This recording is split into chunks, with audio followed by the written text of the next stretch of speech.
Hey guys, welcome to the Liberal Hive Mind, a channel solely focused on exposing the abundant hypocrisy of the left. Well, this kind of thing right over here, folks, this might make the difference in the end. The simple fact is that Joe Biden is out of commission. Sleepy creepy piss pants Joe can't campaign. That's why he's got all of his surrogates running around doing the job for him. It's pretty obvious to everyone. Joe Biden can't do the job, and so they're sending Robert De Niro out in public to do the job for him. That's obviously what's going on, and this week it's not Robert De Niro. It's this freaking clown. Jack, we know how busy you are. You don't have time. Look at all the other events that are happening tonight that you already turned down. MC at the Fliegelman Bat Mitzvah. The opening of the new Jack in the Box in Oxnard. Judge at the second annual Imperial Valley Avocado Festival. You don't see that on Meryl Streep's resume. I said, I know I turned them down, but my president needs me. And when the president wins in November, yeah! I'm pretty sure I'm gonna get a sweet shout out in his victory speech for what I gave up to be here.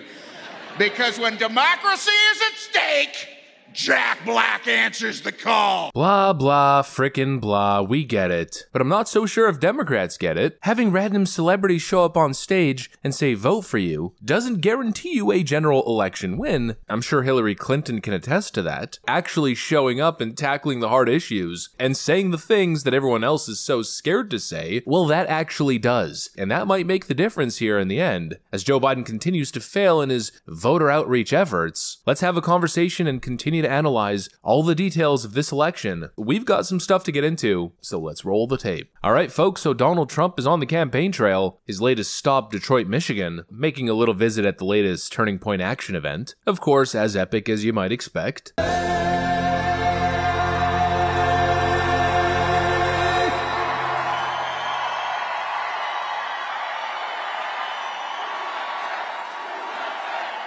The crowd going absolutely wild. That, of course, being the reception. Most importantly, though, what's the perception? Well, it's something along the lines of what I've been saying. What message is the 45th president trying to send with this event here today? I believe that the president is our best messenger, and he's sending a message of he's willing to show up and meet people where they're at. He's going to these blue cities that most Republicans traditionally don't go to, and he's willing to do things that most traditional Republicans don't do. And I think it shows a lot of respect, and it shows that he's willing to engage and wanting to know what the issues are that everybody's facing in these communities.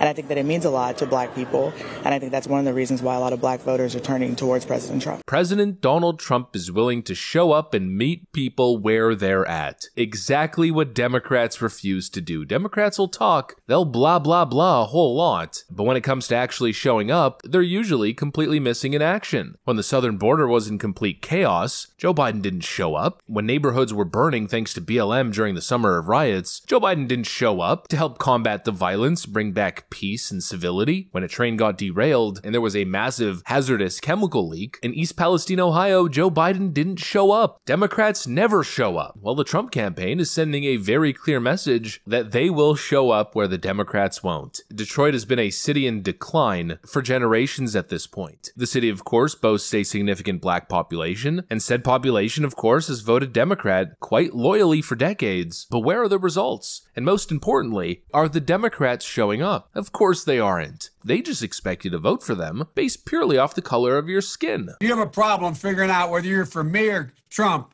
and you ain't black. Why show up when you believe you're entitled to the vote? Well, that mentality right there, that's going to be their undoing. And Donald Trump is showing up where the Democrats would frankly never have the balls to show up. Not so long ago, Donald Trump was getting praised for showing up in, quote, the hood in the South Bronx. What are you here for?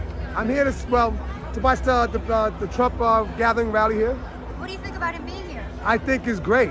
I think it's dope. From my generation, from what I know, this is the first time president has actually came to the hood. I know presidents have came to the Bronx before, but we're talking about Woodlawn, Riverdale. He has came to Morrisania, South Bronx, the hood. So I respect that. And now we're hearing and seeing the same thing. President Trump, I'm so humbled that you would be here. President Obama never came to the hood, so to speak, right? President Joe Biden, he went to the big NAACP dinner, but he never came to the hood. So thank you. Thank you. Thank you, Pastor. Very humble, really nice. Thank you. My honor.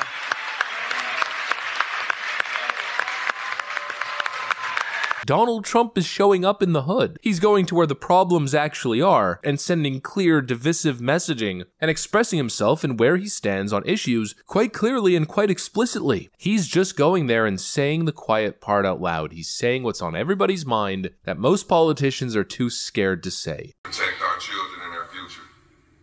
Well, we're going to get your children jobs. We're going to make it possible for them to work. We're going to stop illegals from coming in because your biggest threat are the illegals taking the jobs. We have threats as to security, too, because, again, so many of them come from prisons and jails, from mental institutions, and even insane asylums. That's a step above, that's many steps above mental institutions. And we're not going to allow this to happen. And the first community, and this is open knowledge, that's being affected and affected very badly, is the black community, because they're taking your jobs. And we want people to come into our country, but they have to come in legally. They have to be vetted, and they have to come in legally. So I think that's the biggest single thing that we can do in terms of the future, because you see already what's happening where your wages are down, it's going down, it's going to get very bad. I think it's going to get very bad. So we have to close up the border, we have to stop, and we want people to come in, but we want them to come in legally, and they have to come in through a legal process. It's so unfair to our country, but I think that's the biggest thing we can do. Thank you, Mr. Thank you President. very much. Congratulations, Jeff. He then isolates the issue and has the balls to actually say it, and then without skipping a beat, offers his solution. The choice for every voter this November is clear. You can have a president who lets thousands of radical Islamic terrorists into our country, or you can have a president who throws radical Islamic terrorists the hell out of our country and gets them out fast. On day one of my new administration, we will begin the largest deportation operation in American history. We have no choice. This is not sustainable.